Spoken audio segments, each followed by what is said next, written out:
Hello students, welcome to my channel Nanak education point. I am Hina टक्कर।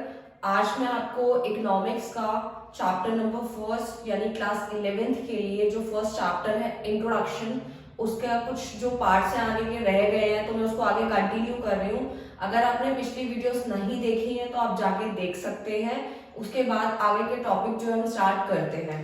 तो start करते हैं। सबसे पहले मैंने यहाँ पे लिख दिया है difference between micro and macro, यानी कि ये हमारे चैप्टर का टॉपिक है जो कि मैंने यहाँ लिखा है। मैं आपको फिर से वही बात बोलना चाहूंगी कि अगर आप ये साथ साथ स्क्रीनशॉट लेते जाएंगे, नोट्स बनाते रहेंगे तो डेफिनेटली आपको एग्जाम टाइम में बिल्कुल भी दिक्कत नहीं आएगी और आप इजीली इसको पढ़ के भी 1 मार्क क्वेश्चन आराम से सॉल्व कर सकते हैं बिना किसी दिक्कत के। मैं बहुत शॉर्ट वीडियो बनाना चाहती हूँ आप लोगों के लिए ताकि आपको लॉन्ग वीडियोस ना देखनी पड़े, बट वो टॉपिक अच्छे से क्लियर करना होता है इसलिए वीडियो थोड़ी लॉन्ग हो जाती है, उसके लिए सॉरी। बट मैं आपको अच्छे से डिटेल में बताना चाहूंगी ताकि आपको जो है अगर जो भी स्टूडेंट्स जो है ट्यूशंस नहीं ले पा रहे हैं तो ऑनलाइन बैठ के अपना पढ़ाई कर सकते हैं। अगर कोई भी उनको डाउट्स आते हैं तो वो मुझे इंस्टाग्राम पे डीएम करके पूछ सकते हैं। मैं डिस्क्रिप्शन में लिंक दे दूंगी इंस्टाग्राम अकाउंट का, ठीक है। आप सर्च भी कर सकते हैं, नानक एजुकेशन पॉइंट से आप सर्च कीजिए, आपको इंस्टाग्राम का पेज मिल जाएगा, फॉलो कीजिए और मुझे वहां पे डीएम करके अपने जो भी क्वेरीज है वो आप मुझसे पूछ सकते हैं। तो स्टार्ट करते हैं difference between micro and macro economics. तो मैंने 4 डिफरेंस यहाँ पे आप लोगों के लिए लिख दिए हैं। तो सबसे पहले स्टार्ट करते हैं माइक्रो इकोनॉमिक्स से। माइक्रो इकोनॉमिक्स का मतलब क्या होता है?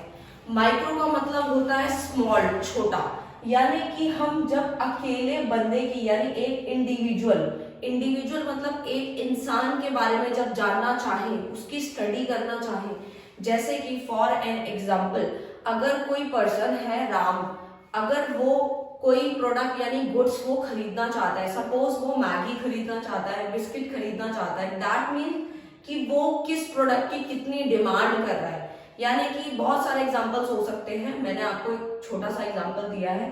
तो जब हम अकेले पर्सन की जब स्टडी करते हैं तो उसका मतलब है हम माइक्रो इकोनॉमिक्स की स्टडी करने जा रहे हैं, जिसमें सिर्फ अकेले पर्सन की डिमांड के बारे में सोचा जाता है, अकेला पर्सन कितनी सप्लाई करता है, ठीक है। तो ये चीज हमें समझ आ गई। मैक्रो इकोनॉमिक्स का मतलब क्या होता है? मैक्रो इकोनॉमिक्स का मतलब मैंने नीचे यहाँ पे ऑलरेडी लिखा हुआ है, स्टडी ऑफ एग्रीगेट्स। अगर आपको एग्रीगेट्स का मतलब पता चल जाए तो डेफिनेटली आपको डिफरेंस अपने आप सारा समझ में आ जाएगा। एग्रीगेट का मतलब होता है टोटल। मैं ऊपर लिख देती हूँ, आप लोग कॉपीज लेके बैठिए साथ में और जो जो मैं आपको बताती जा रही हूँ वो भी साथ में लिखते जाइए ताकि आपको इजी हो जाएगा पढ़ने में। यानी कि एग्रीगेट का मतलब होता है टोटल। जब हम टोटल की स्टडी करें, अगर आपको टोटल से मतलब समझ नहीं आ रहा तो मैं आपको एक एग्जांपल देती हूँ, डेफिनेटली समझ आएगा। जैसे मैंने यहाँ पे आपको एक राम का एग्जांपल दिया था कि राम अगर कितना डिमांड कर रहा है यानी कितनी सप्लाई कर रहा है, यानी एक अकेला पर्सन कितनी डिमांड कर रहा है, और जब बहुत सारे इंडिविजुअल को जोड़ देते हैं तो टोटल बनता है। यानी कि बहुत सारे इंडिविजुअल्स को जोड़ दिया तो डेफिनेटली वो एग्रीगेट यानी टोटल बन जाता है। तो इन शॉर्ट अगर हम समझे माइक्रो और मैक्रो के डिफरेंस को, तो माइक्रो का मतलब है अकेले बंदे की स्टडी करना और मैक्रो इकोनॉमिक्स का मतलब होता है कि पूरे होल इकोनॉमी की स्टडी करना। यानी जब बहुत सारे इंडिविजुअल जब मिल जाते हैं तो वो मैक्रो बना देते हैं, यानी कि मैक्रो इकोनॉमिक्स की स्टडी हमें करवाते हैं। ये टॉपिक काफी इंपॉर्टेंट है, ग्रेजुएशन लेवल पे भी पूछे जाते हैं। तभी मैंने आपको बोला अगर आपका 11th का जो बेस है अगर वो स्ट्रांग होगा तो आप डेफिनेटली अपने ग्रेजुएशन का फर्स्ट ईयर अगर आपके पास इकोनॉमिक्स होगा तो डेफिनेटली आप वो आराम से निकाल देंगे, क्योंकि उसमें कोई भी दिक्कत नहीं आएगी क्योंकि आपका बेस जो है वो स्ट्रांग होगा।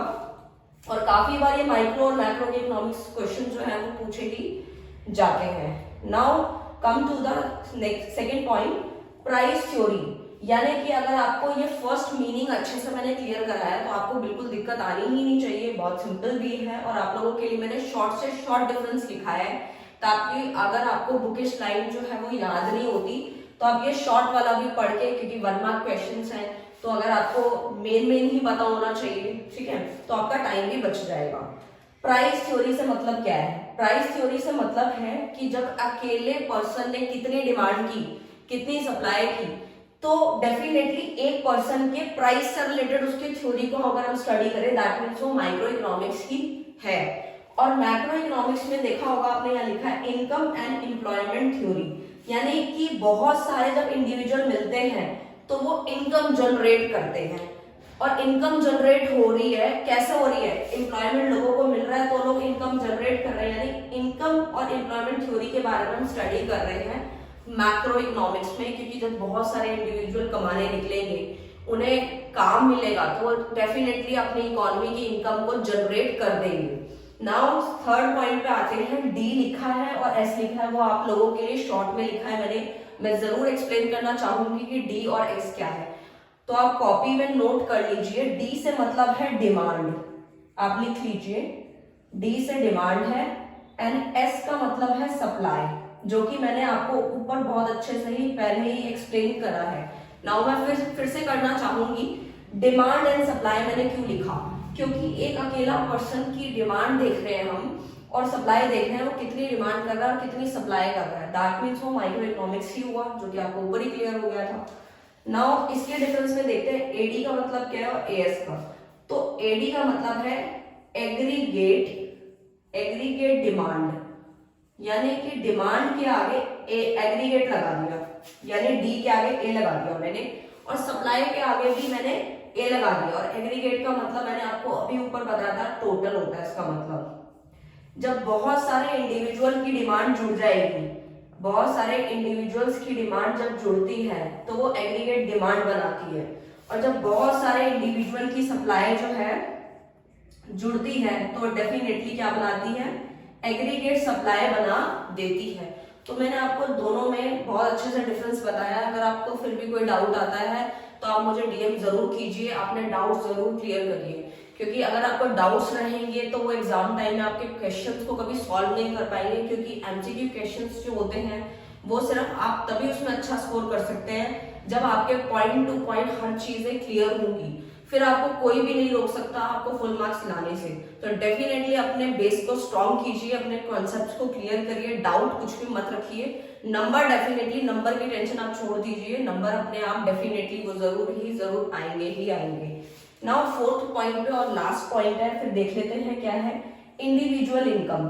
फिर से वही बात, यानी कि एक अकेले पर्सन की इनकम कितनी है। फॉर एन एग्जाम्पल, अगर राम है वो किसी कंपनी के अंदर काम कर रहा है, सपोज फॉर एग्जांपल राम एक विप्रो कंपनी में काम कर रहा है और वो वहां से 30,000 पर मंथ सैलरी जो है वो ले रहा है, दैट मीन्स मैं कहूँ कि उसकी इनकम कितनी हो गई, 30,000 रुपीज उसने कमा लिए। दैट मीन्स मैंने सिर्फ एक अकेले पर्सन की बात की है कि अकेला पर्सन कितनी इनकम जनरेट कर रहा है, तो वो मेरा माइक्रो इकोनॉमिक्स है। Now come to the macro economics.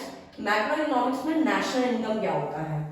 National income फिर से मैं वही कहूंगी, जब बहुत सारे इंडिविजुअल इनकम को जोड़ दें, आई लिखा है मैंने, आई से मतलब है इंडिविजुअल इनकम।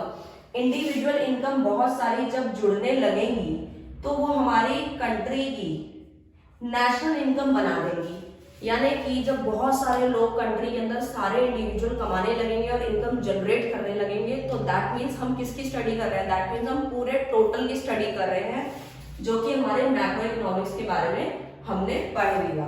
तो आई होप आपको ये क्लियर हो गया होगा अच्छे से, और आप ये मेन पॉइंट जो है नोट डाउन कर लीजिए, नहीं तो मैं साइड में चाहती हूँ आप लोग स्क्रीनशॉट भी ले सकते हैं, और डेफिनेटली आप इसको अच्छे से कीजिएगा।